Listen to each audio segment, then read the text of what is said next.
Tudo bem? Tudo bem, Davidson? Tudo bem, Miguel. Prazer estar na tua companhia. Prazer meu. Dia cheio hoje, Davidson. Dia cheio. Trouxe aqui para a gente conversar sobre geopolítica, sobretudo, mas eu vou pedir uns comentários também sobre política nacional, depois a gente passa para a geopolítica. Tem dois, vou pedir comentário para duas coisas. Vamos falar primeiro sobre essa tentativa de fuga, ou suposta tentativa de fuga do Bolsonaro. Ele foi flagrado por uma reportagem do New York Times, agora de tarde, né, com vídeos com horário, com tudo. Ele dormiu 2 dias na embaixada da Hungria em Brasília. Ele já se respondeu através de seus advogados que ele foi trabalhar, ele foi fazer articulação com o embaixador. Ninguém entendeu direito porque ele foi dormir lá, né? Ele tem casa em Brasília, mas enfim. O que você acha dessa história? Pois é, a gente tinha combinado essa conversa antes dessa bomba que estourou hoje à tarde, mas acho que deixa tudo mais interessante, não é? Deixa a análise, deixa a conversa mais cheia de detalhes e com mais possibilidades de interpretação. A verdade é que a narrativa do Bolsonaro é toda inverossímil, de ponta a ponta, né? De A a Z. Ninguém vai, em pleno carnaval, se estabelecer numa embaixada estrangeira, passar 2 noites, mantendo contato com estrangeiros. Falta pauta, inclusive, né? Imagina de que trataria Bolsonaro com os diplomatas húngaros. Certamente ele não teve acesso livre e desimpedido ao chefe de governo, não é? Ao primeiro-ministro, Orbán. Com quem ele tratava esse tempo todo? Né? 2 dias, é muito tempo. Foi uma grande conferência, muito tempo. Imagine para você fazer ali tratativas diplomáticas. Não faz o menor sentido, é uma história estapafúrdia e certamente não tem fundo de verdade, não é? Foi a desculpa do momento, foi o que foi possível arranjar em termos de narrativa por parte do grupo de advogados do Bolsonaro. Mas até uma criança de 5 anos sabe que não dá para sustentar isso. Muito bem. Deixa eu apresentar meu convidado, acabei que nem apresentei, o professor Davidson Belém Lopes. Ele é professor de Política Internacional comparado da Universidade Federal de Minas Gerais. É pesquisador visitante da Universidade de Oxford. Eu vou parar por aqui, é uma lista longa, mas só para o pessoal saber que ele é especialista em relações internacionais. Eu chamei aqui para a gente conversar sobre geopolítica. Aí nós pedimos comentários sobre esse caso. Professor, a gente vive um momento ímpar da geopolítica, com a ascensão da China, com a ascensão dos países do sul global, né, o chamado sul global, e agora o BRICS ampliado, né, o BRICS agora recebeu vários outros países, tem um PIB somado superior ao G20, e a gente tem uma notícia de agora, que é bom para a gente trazer também, para a gente colocar na conversa, que foi aprovado no Conselho de Segurança da ONU um cessar-fogo na faixa de Gaza. É o primeiro cessar-fogo que é aprovado. Os Estados Unidos ele se absteve, mas a abstenção, nesse caso, não impede a aprovação da medida. É um cessar-fogo só durante o Ramadã, que vai durar ainda, acho que mais umas 2 semanas, né? Ou uma ou 2 semanas, mas já é um avanço, uma conquista, foi muito festejado por quem defende a paz. Mas, enfim, a pergunta é o que, na sua opinião, essa emergência do sul global, ela muda, ela deveria mudar a política externa brasileira? E como você avalia que o governo Lula está se posicionando nesse novo cenário? Boa pergunta, o conjunto de perguntas.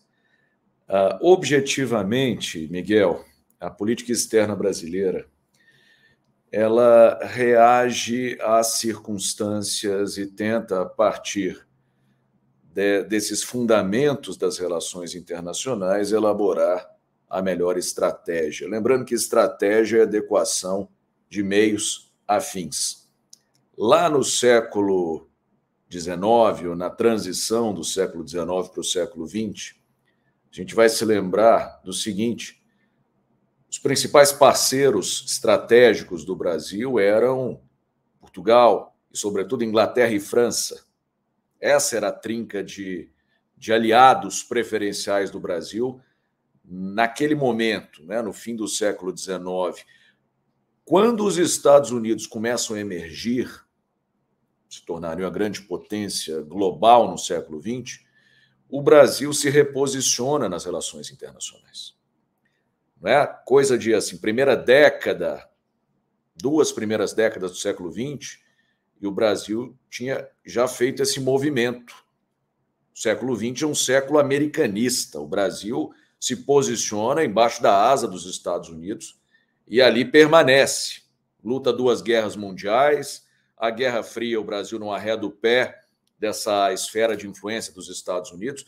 Então, o século XX foi um século americanista, ao passo que o XIX tinha sido um século europeísta. E agora a gente chega ao ponto que acho que interessa.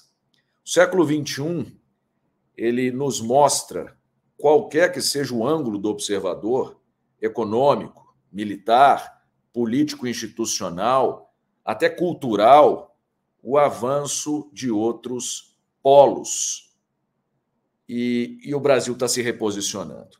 Como deve ser, aliás, como já fez no passado. Essas fundações das relações internacionais se transformaram. Não é mais um cenário especulativo, é real. A economia, os indicadores econômicos dão mostras disso. Você mesmo citou um dado interessante. Combinando-se o PIB dos países que agora formam o BRICS ampliado, esse PIB, esse produto econômico, já supera o do G7. Algo muito impressionante, impensável 20 anos atrás. Da perspectiva militar, também há cada vez mais potências que investem. Claro, os Estados Unidos seguem sendo o país que mais tem poderio militar, de longe, mas há outros atores com capacidade de infligir grandes danos, inclusive com artefatos nucleares, com ogivas, e são vários, para muito além daqueles 5 que o direito internacional a eles faculta o direito de ter a bomba nuclear: Estados Unidos, Reino Unido, França, Rússia e China.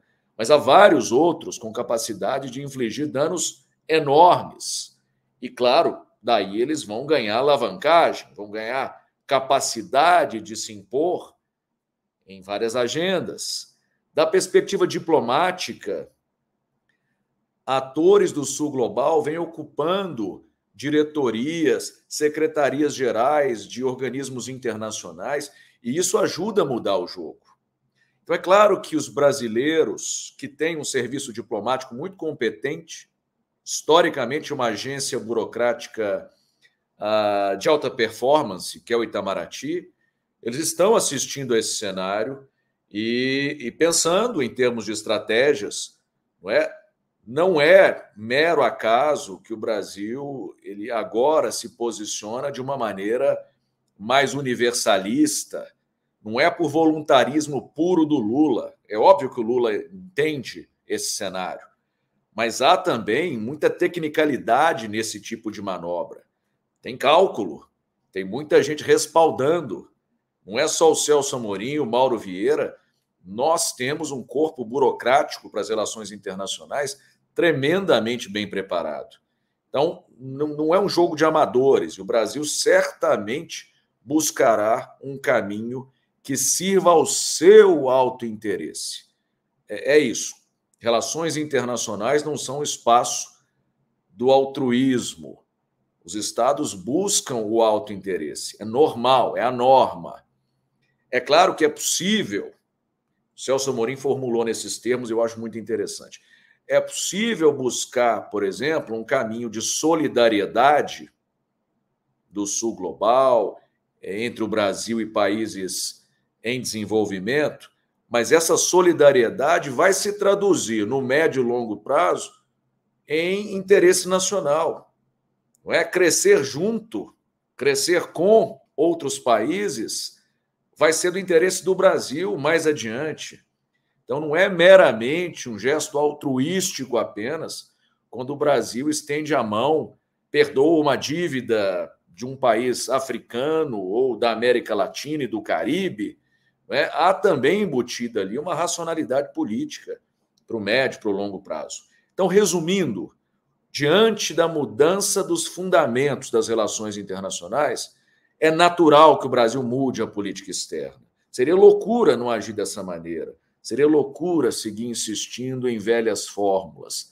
Há muitas oportunidades para o Brasil na Ásia, na África, na América Latina e Caribe, que foram até o momento subexploradas. Que bom que Lula tem essa percepção e, mais do que isso, não é? Ele tem uma confiança no taco que lhe permite ousar e desafiar certos consensos. Porque você sabe bem disso, Miguel. No Brasil não é fácil divergir daquela rota que é a rota do século XX, não é?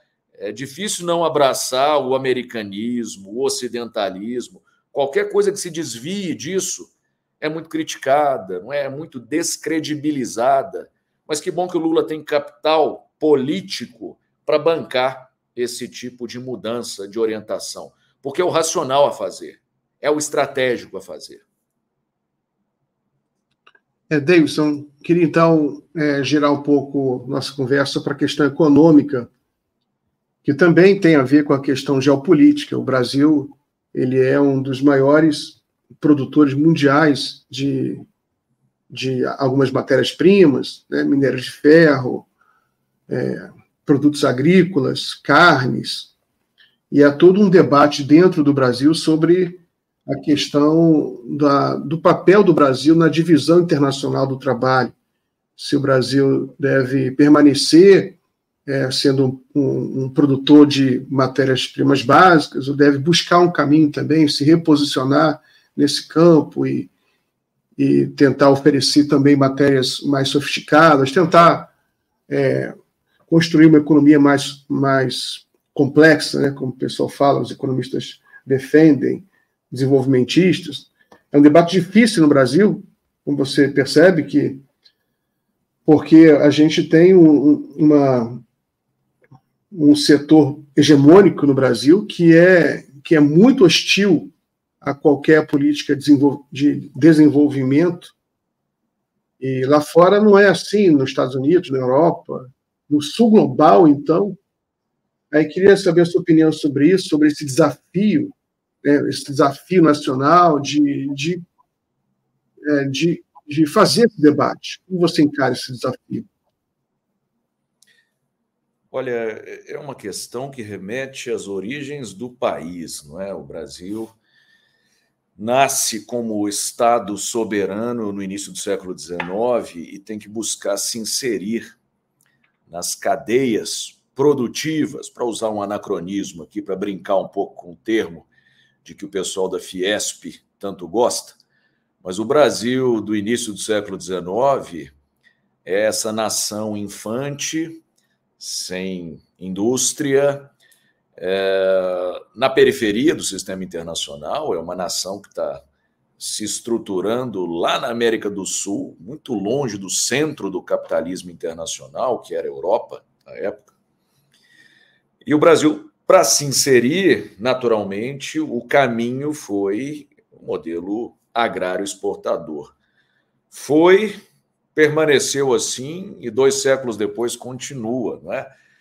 Com mudanças em alguns momentos dessa trajetória, não é? Na balança, em alguns momentos o Brasil foi um país mais industrial, mas nos últimos tempos, nas últimas décadas, se desindustrializou mais ou menos ao mesmo tempo em que se reprimarizou na economia. E essa economia, hoje, ela é muito baseada, como você bem disse, na exportação de commodities agrícolas e minerais. É verdade que nas últimas décadas houve uma apreciação no mercado internacional desses gêneros, né? Eles passaram a ter valores de mercado maiores. O Brasil acabou se beneficiando desse movimento.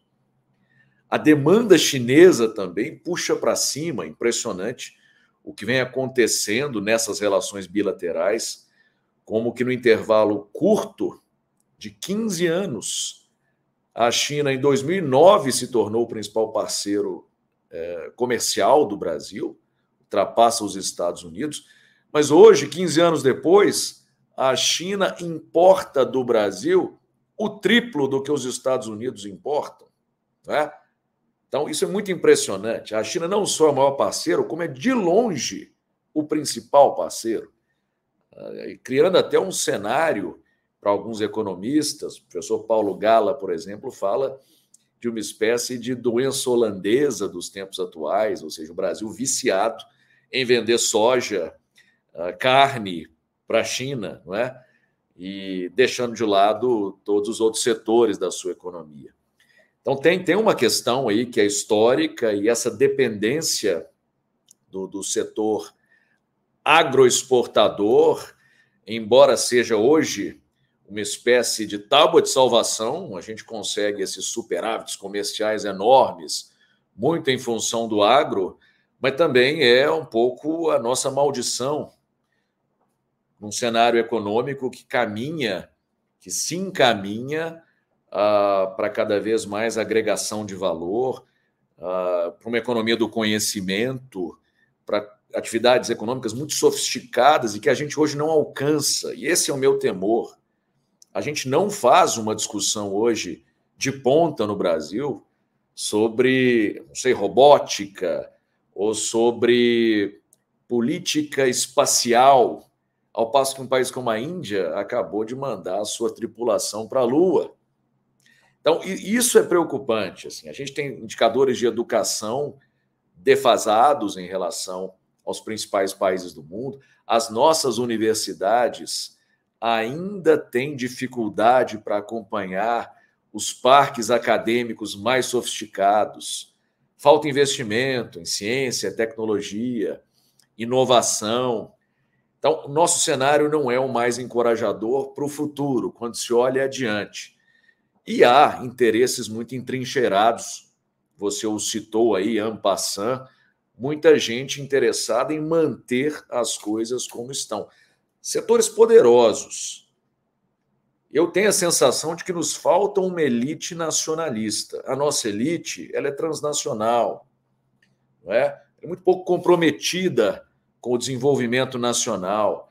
Faz dinheiro aqui, mas não necessariamente é apegada às coisas da terra. Então, esse é um cenário que é difícil de romper com ele. Um cenário histórico, não é fácil lidar com esse estado de coisas. Tem um nó. É claro que haverá, em algum momento, o Brasil de enfrentar esse problema. Esse momento não chegou ainda, não é? A gente tem lidado de uma maneira meio acomodatícia, acomodando essas contradições, não é? De modo que a gente consiga, ao mesmo tempo, sustentar uma modernização conservadora, que é um pouco o que a gente faz há 2 séculos. O Brasil avança, mas de forma muito conservadora, no sentido de renda concentrada, sem romper com as desigualdades, as assimetrias sociais, e, ao mesmo tempo, tentar, muito pontualmente, incrementalmente, avançar com políticas sociais, com certo receituário de esquerda, mas é tímido, não é? É tímido porque estruturalmente há muitas amarras. Assim eu vejo de forma muito ampla essa situação. Muito bem. Você falou sobre essa questão do receituário de esquerda, em contraposição à modernização conservadora do país. Agora, tem um ponto que eu acho que o Brasil também fica muito preso a uma polarização que em alguns momentos parece vazia, né? Porque, por exemplo, a questão de infraestrutura,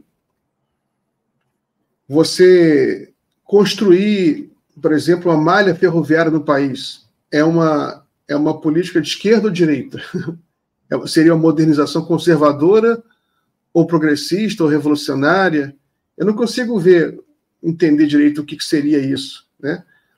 O que é ser conservador no Brasil? O que o conservadorismo significa? Porque o conservador nos Estados Unidos ou na Alemanha é uma coisa, no Brasil é outra. A direita americana é altamente nacionalista, a direita europeia, então, é classicamente nacionalista, britânica. Aqui no Brasil você tem uma singularidade que é uma direita não nacionalista, apesar de que agora fica vestindo camisa da CBF e dizendo que é nacionalista, mas de fato não defende políticas clássicas nacionalistas, clássicas que eu digo no sentido objetivo, né, de você, por exemplo, melhorar a infraestrutura do país, você ter ferrovias, por exemplo, né? O que você atribui essa falta, essa singularidade do conservadorismo brasileiro, da direita brasileira, que a gente tem uma direita grande, tem um conservadorismo enorme. Ao que você atribui ela ser tão antinacional? Você sabe que eu descobri o projeto que você pilota, o Cafezinho, alguns anos atrás, porque um ex-professor meu, Vanderlei Guilherme dos Santos, saudoso professor Vanderlei, era um dos autores, dos colunistas do projeto, e ele tem sido uma fonte de inspiração para pensar a questão nacional, não é? Eu acho que esse é um grande problema brasileiro. A composição, a orientação da sua elite. E esse problema se manifesta em várias esferas. Nós já citamos hoje os meios de imprensa. Quando você liga a TV, é impressionante, parece que você não está vendo o noticiário de Brasil em alguns momentos, não é? As pessoas ficam tremendamente penalizadas com o problema no metrô de Manhattan, ao passo que não se tematiza tanto em alguns programas, em alguns canais de TV, all news, você não vê tanto a perspectiva brasileira, né? Então é uma imprensa, para começar essa conversa, muito pouco ligada à questão nacional. As Forças Armadas, para falar de outro ator fundamental para pensar o Brasil, o sistema político nacional, são Forças Armadas que têm também nutrido, desde o século XX, pelo menos, uma visão de mundo muito próxima daquela que é forjada nas academias militares de West Point, nos Estados Unidos. Uma perspectiva de Washington. Chega a ser engraçado quando você olha os dados, a estatística sobre onde os militares brasileiros vão fazer os seus cursos de aperfeiçoamento, eles só conhecem uma rota, não é? Eles vão para Washington o tempo todo, o tempo todo. Então, existe uma relação de muita proximidade, diria eu, de admiração, de espelhamento nos Estados Unidos da América. A nossa burguesia, pequena e grande, ela é absolutamente americanizada nos modos. E para não falar de outros tantos, enfim, outras tantas perversões do nosso modelo e dessa falta de uma perspectiva nacional. Eu acho que o Brasil é um caso muito interessante. A gente falava dos BRICS anteriormente. O Brasil é o grande ornitorrinco nesse grupo de países.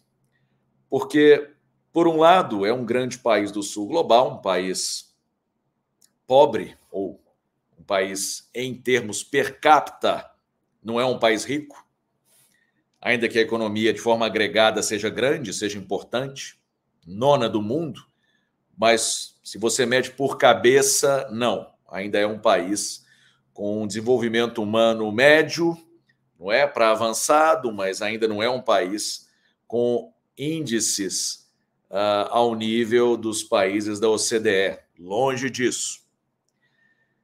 E embora mantenha essa identidade de sul global, de grande país emergente, o Brasil também cultivou como grande nação pós-colonial, colonizada por portugueses, que se manteve muito próxima dos Estados Unidos, da Inglaterra, da França. O Brasil tem muito de ocidente nos modos, nos hábitos das pessoas, a religião cristã, é capitalismo de mercado, insistem por aí que é comunismo, mas não. O Brasil é uma grande economia capitalista, regulada pelo mercado, é uma democracia representativa, nos termos do Ocidente, tem um sistema jurídico romano-germânico, fala-se aqui uma língua neolatina. Então, nós vivemos essa dualidade, não é? Essa questão identitária para nós é muito difícil. Processar esses vetores contraditórios não é simples. O Brasil é o sul global mais ocidentalizado que há. Possivelmente, no BRICS, é o país mais ocidentalizado, não é? E tem uma sociedade, importante dizer isso também, muito americanófila. Na média, há muita simpatia pelo Ocidente, pelos Estados Unidos, isso prevalece. Então, não é fácil encontrar caminhos para buscar soluções nacionalistas, porque, brincando um pouco com Drummond, que é um dos meus heróis, não é? Parece que nenhum Brasil existe. Parece que não existe brasileiro, não é? A gente parece que ainda está se construindo como nação, como cidadãos nacionais. Não é algo pacificado, resolvido. Né? Lembrando dos debates lá do ISEB, do Vanderlei Guilherme dos Santos, essa é uma questão para nós ainda por ser resolvida. Já se vão 200 anos e a gente não conseguiu ainda achar esse caminho.